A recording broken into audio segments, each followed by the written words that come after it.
शादी करके सुधर जाएगा। अपने बिस्तर पर आराम से अपने हाथ और पैरों को फैलाकर सोया हुआ राज नींद में बड़बड़ाता हुआ खुद से कुछ कहता है। देख माँ, तेरे लिए क्या लाया तेरा बेटा।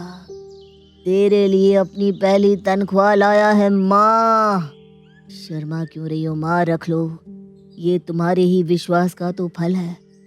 ये सब तेरा ही तो है माँ। माँ। राज अपने आप में ये बातें कह रहा होता है कि तभी एक उड़ता हुआ चप्पल उसके मुंह पर आकर बजता है, जिससे उसकी नींद टूट जाती है। वो उठकर चारों ओर देखता है। दरवाजे पर खड़ी अपनी माँ का गुस्से से भरा चेहरा देखकर उसे कुछ समझ में नहीं आता। वो अपनी माँ से पूछता है, तुम इतनी सुबह मुझे उठाने क्यों आई हो माँ? मंदिर जाना है क्या?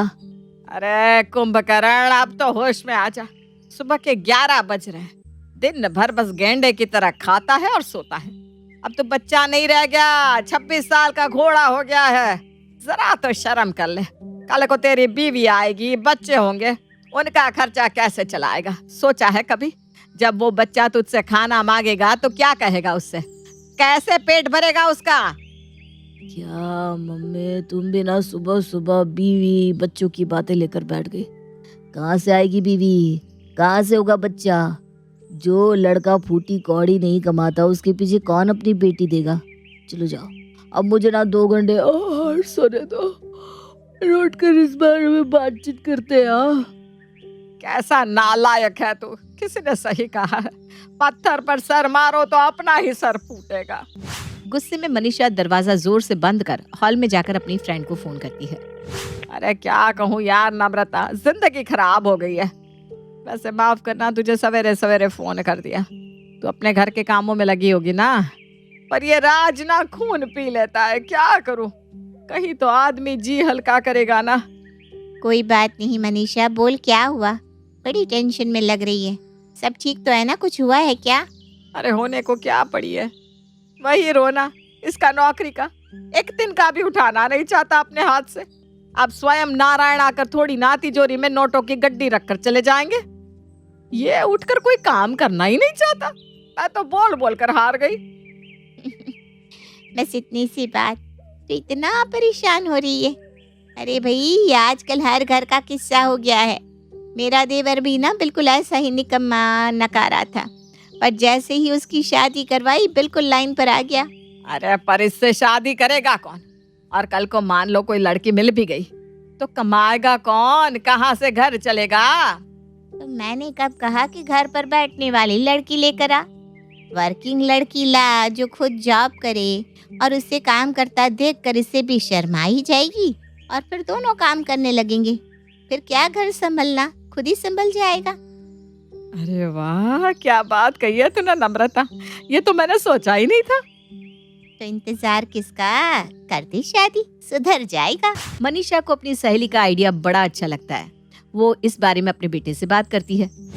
काम तो तू करता नहीं, कम से कम तेरी जान पहचान की कोई लड़की तो होगी ना जिसकी नौकरी लग गई हो। कोई पसंद है तो बात आगे बढ़ा।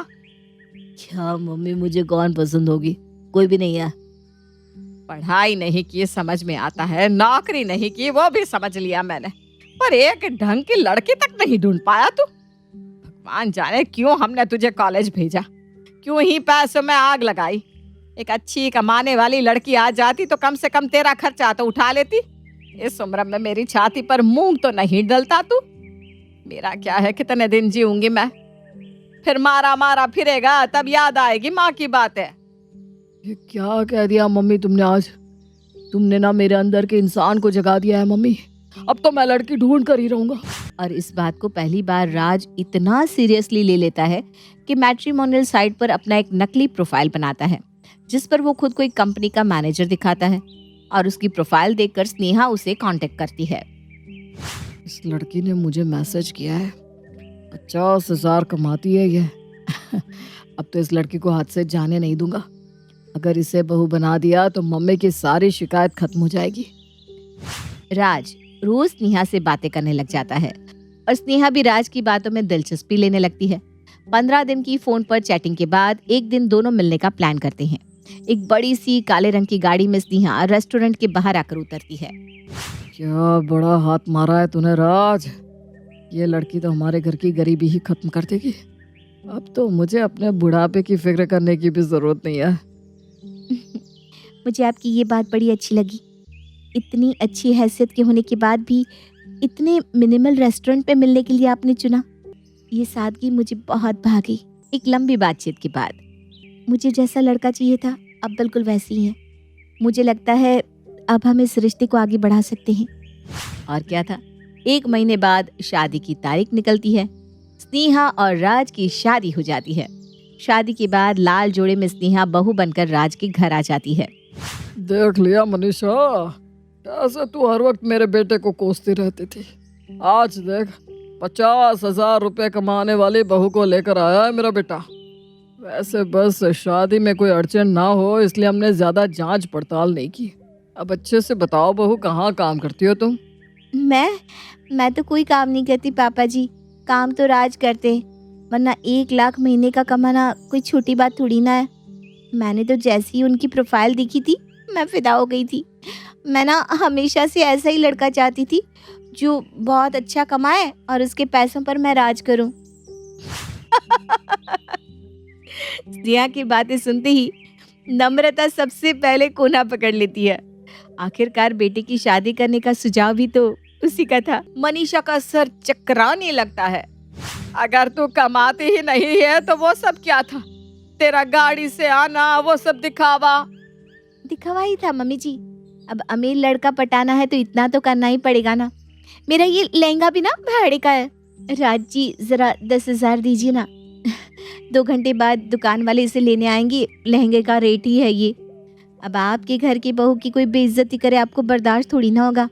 आफ्टर ऑल आप इतनी बड़ी कंपनी के मैनेजर जो हैं। मम्मी ये क्या हो गया? ये मेरी शेरवानी तो खुद भाड़े की है। मुझे तो लगा था स्नेहा तुम 50,000 कमाती हो।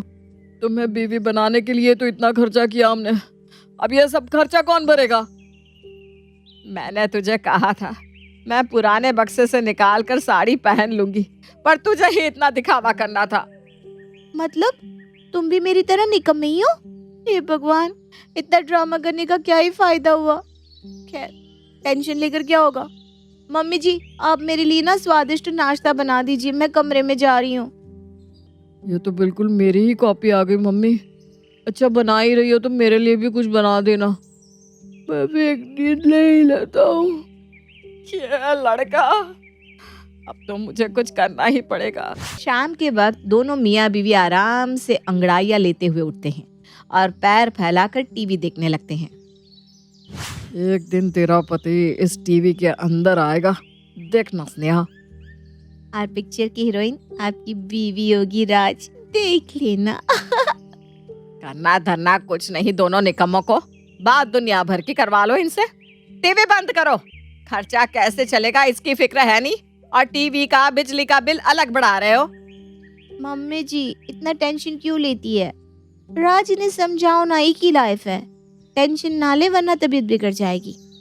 अब टेंशन मत लीजिए मम्मी जी। जैसे हम दोनों ने एक दूसरे को फंसाया था वैसे ही किसी नए आदमी को मुर्गा बनाकर पैसे कमा ही लेंगे।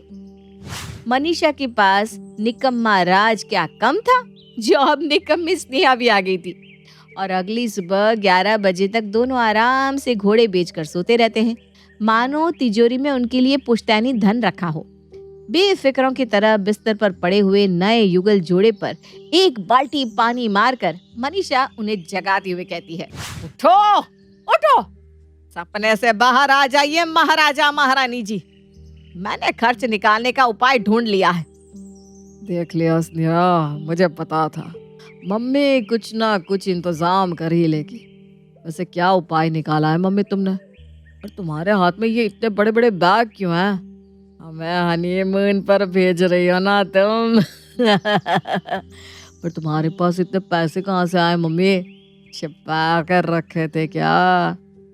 मैंने इस घर को किराए पर लगा दिया है। अपना अपना सामान पैक करो, हम कहीं और जाकर रहेंगे।